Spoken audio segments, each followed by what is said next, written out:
Says good evening. Good evening. Testing, testing. Just How are you? I'm very well, thank you. And did Charles get a chance to log in? Yes, I'm Yes. here. Hi, Charles. How you doing? Awesome. There you are. Well, good evening, gentlemen. And well, Charles, for you, welcome to CWS as it is. This is your first time. Says is a veteran. Quite short-term veteran. It might be appropriate this evening. Says, Charles, let's start with you. You're an adjunct professor at CUNY York College, but can you give us a little, just in one sentence, to orient our audience to who you are, quickly? Well, I am from the West Demerara, and I'm from the village of Lagrange. I actually got an opportunity a couple years ago to go to England. I did the British exam, the accounting exam. I went back home, I became chief accountant DDL. Before I left Guyana, I was the director of finance at Georgetown Hospital. Mm-hmm. Coming to the United States, I did the CPA.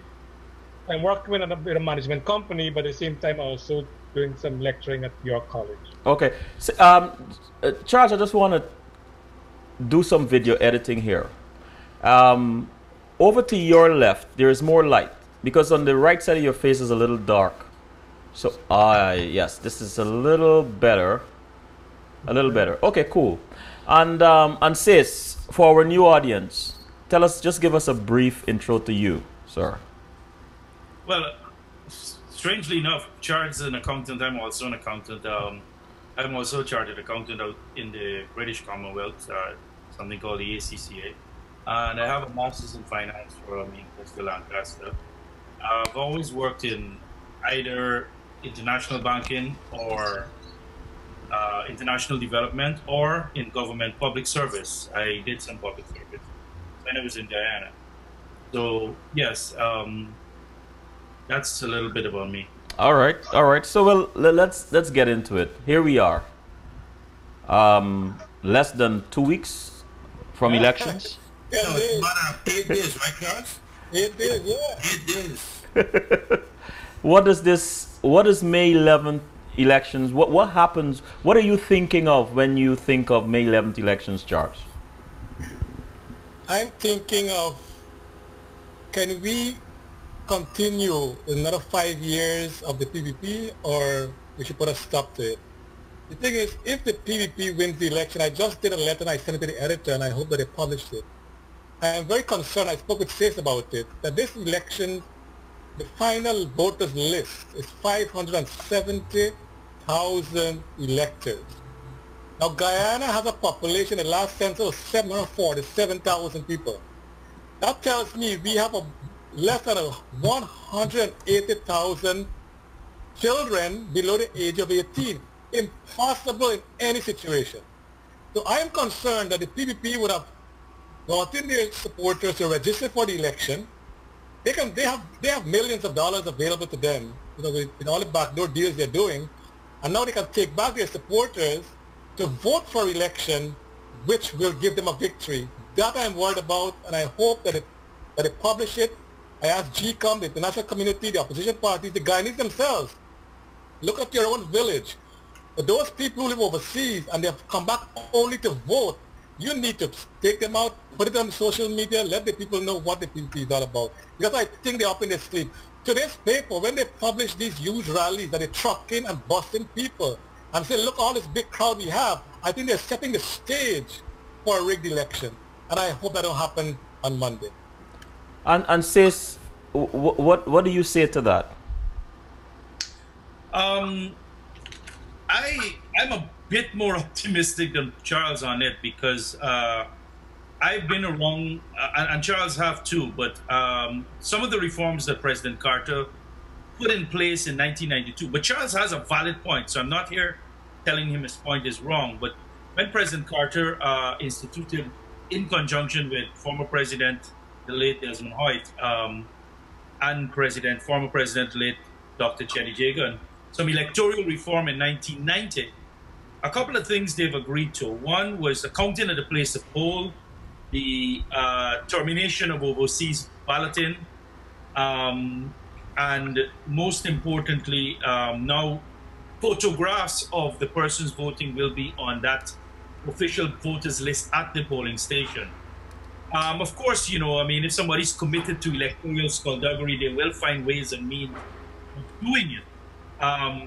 But I am of the opinion, yes, the voters list is padded, it is too big, but I am sensing that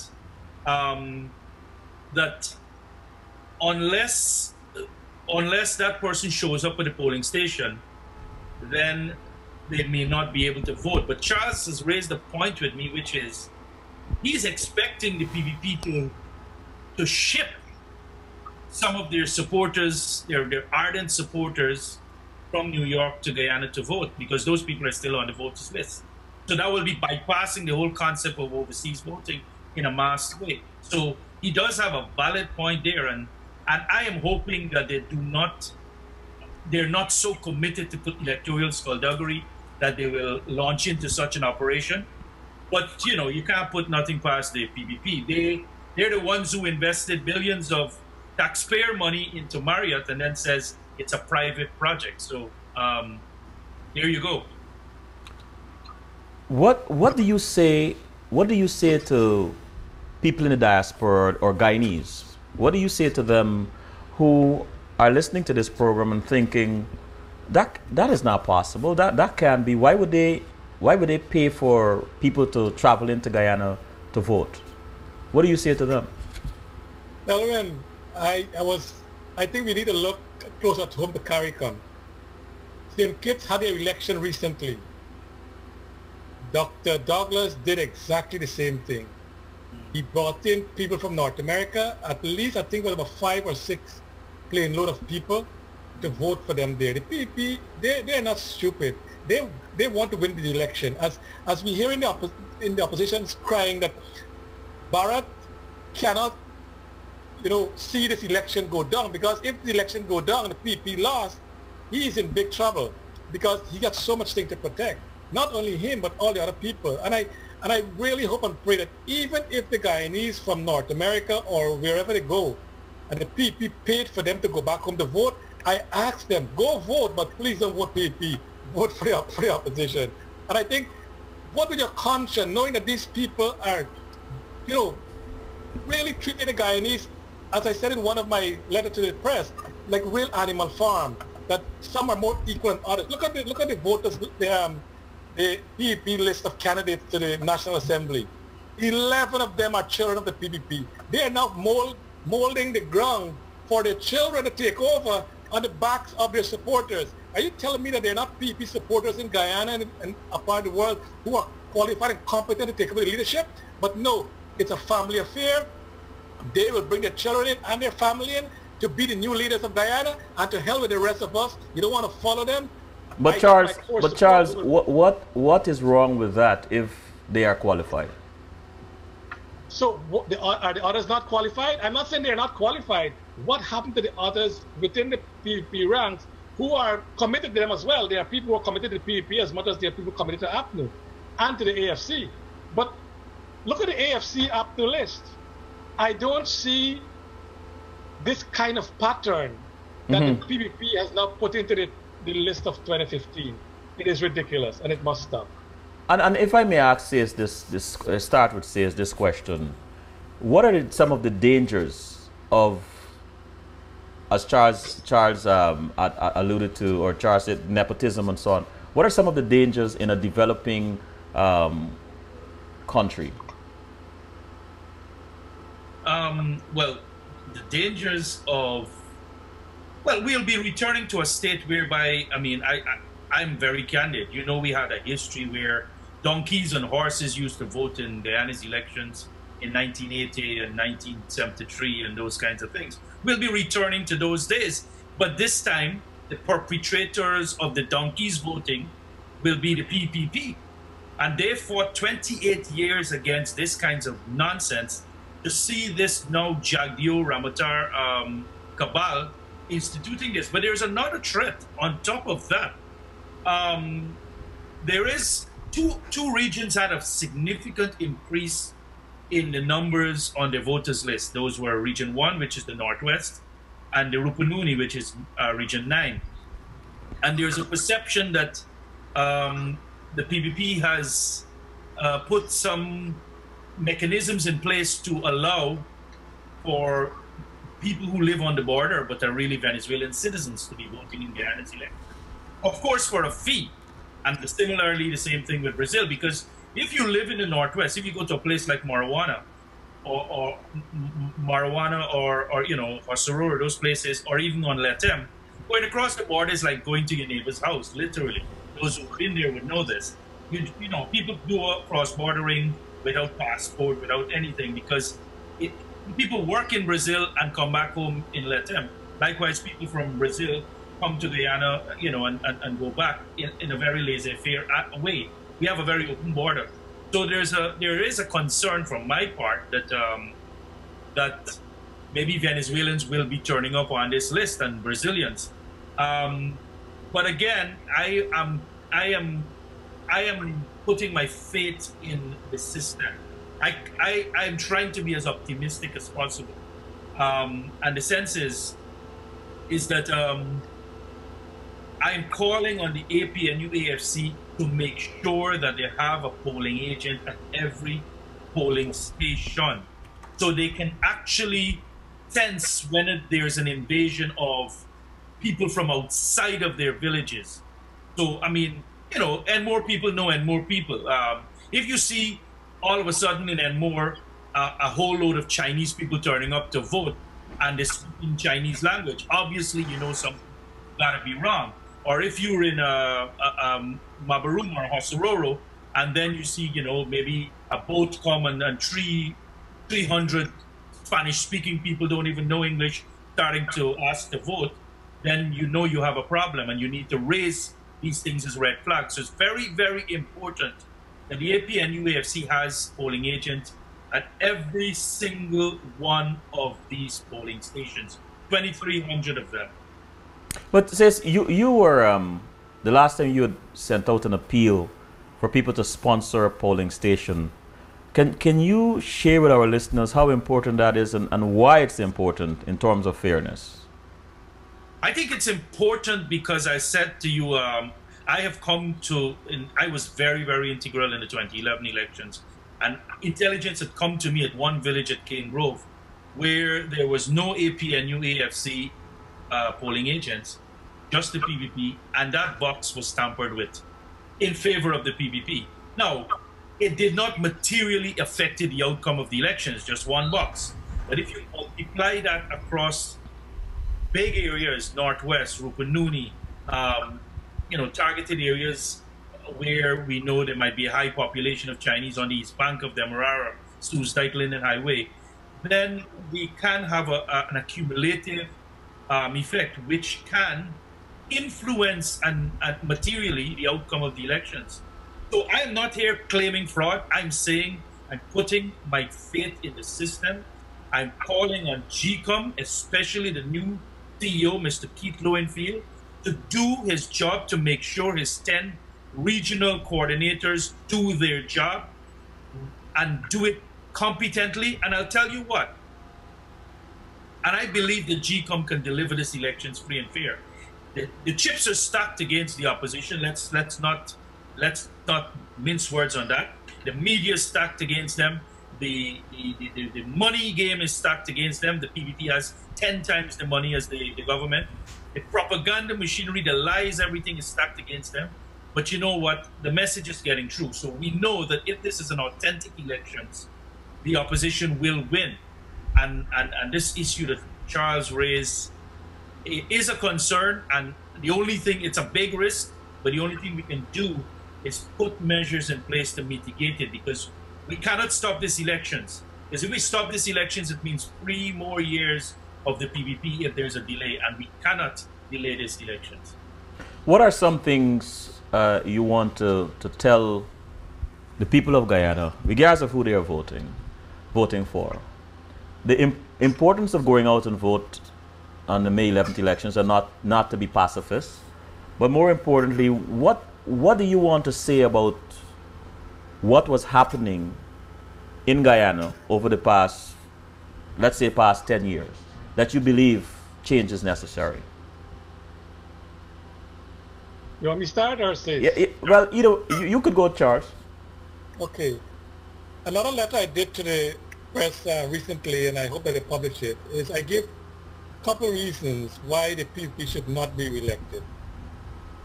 One of the biggest reasons I gave was that, or the main reason, if you're old enough, Sylvan, I'm not sure how old you are, but in 1978, when we had the Bornholm referendum, it was the PPP who vigorously opposed that referendum because they didn't want the Constitution of 1966 to change. Now, I was 18 years in 1978, so I remember the media reporting that the polling stations were empty. It means Guyanese of African descent and Guyanese of Indian descent boycotted that election for the referendum. The PP has been in office now for 23 years. So it's not no more a Barnum constitution, it's now a PPP constitution. So for that one reason alone, they should be voted out. Secondly, as of this day we are speaking today, there are still blackouts after 23 years of PPP. Guyana has the largest suicide rate in the world. The PP said that is because of happiness. It's an insult to the people of Guyana. Guyana is the lowest paid workers in CARICOM. We are the most corrupt nation in CARICOM, maybe except Haiti. And I can go on and on and on. And I'm saying that enough must be enough. Listen, in 1992, I voted for the PPP because I believed that the PPP was robbed of government. In 2015, if I were in Guyana, I would have voted for the opposition because I believe the PPP has squandered the opportunity to make Guyana a prosperous nation. And APNU and AFC, I think they're very smart people. I think Mr. David Granger, Mr. Moses Nagamutu, they are intelligent men. They have very intelligent supporters and competent people to work with them. If they do not learn from the mistakes of the PNC and the PPP, then Guyana is doomed forever. I believe they will learn from them. And I believe that Guyana will be transformed under Granger and Nagamutu, and we will see a Guyana where, regardless of our ethnic, our ethnicity, our religion, whatever you want to call it, once you have competence to do the work, you will get the job. If you can't do it, I'm sorry, we'll have to let you go because the work must be done. And I believe with all my heart that David Granger and Moses Nagamutu will implement that policy. So I see a big change in Guyana with a David Granger as president and Moses Nagamutu as prime minister. For those who might, and I don't know who they are, but for those who might say or imply that we don't necessarily have to come together, let's continue business. I'm talking come together, the 6 ethnic groups. We don't have to come together. The 2 large ethnic groups don't have to come together. Let us continue business as usual. Guyana will be developed anyway.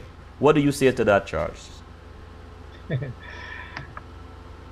Next year, Selvin, we'll be celebrating 50 years of independence. We have seen the result of this. It has not worked. It will never work. We have seen it all over the world. When ethnic groups clash with each other, there's nothing about progress going on. We're all going backward and backward and backward. I wish, and I hope under the AFC, APNU government, all Guyanese will have an opportunity to come to the United States to see what it is to live in these United States. So when we go back home with a small population we have and a small country, we need to work together. What the hell are the young black boys and the young Coolie boys fighting each other for? What purpose? Except to ingrain into the leadership of the PPP and of the PNC those 2 ethnic groups. APNU and AFC hopefully will change that dynamic. And I think together, whether you're African origin, you're Indian origin, you're Chinese, you're Portuguese, you're Amerindian, I don't care what origin you are. Once you can do the job, let us work together to build our nation. I believe Guyana will be the Singapore of the Caribbean. CARICOM will be envious of us because we will be the leaders of tomorrow. So many are saying that. And I like what I forget the name of the guy, what Singapore did and where Singapore is today. But how do we get there? Discipline. Sorry, sis. Discipline. That's why the PPP is painting David Granger as a military man. I think we need that discipline in government. Because this guy in Singapore, he didn't care if you're Indian origin, Chinese origin, what origin you were. He gave you an opportunity to develop yourself, and he gave whether what religion you're from, he didn't care. They all had a fair share in the development of Singapore. Today, Singapore is the best country one want to live in the world. I think we can do that in Guyana. And you says you want to take a stab at this? How do we get there? Well, I think this is the time the APNU, and I know they are working on it, where they will have two sets of major activities now. The final push for the last week, and I know strategically that is being done in places like the Quarantine, West Berbice, because it's very important that we peel a high number of people who are perceived to be PPP supporters away from the PPP on message, basically to understand that we cannot continue with this model because of ethnicity. We have to change the model and basically change the model to respond to the chronic underdevelopment that Guyana is experiencing. You know, President Ramatar always mentioned, oh, we grow for 8 years non-stop, growing at 4%.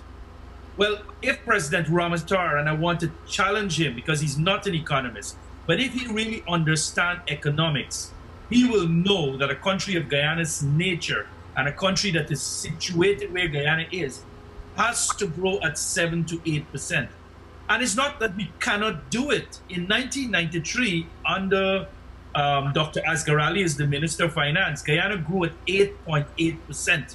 We can do it, but we need a collection of policies. So I am saying, so right now AP and UAFC is focusing on the push, the final electoral push, but also in the background what is happening is a transition team is working, because that transition team got to be on their feet from day one, from hour one.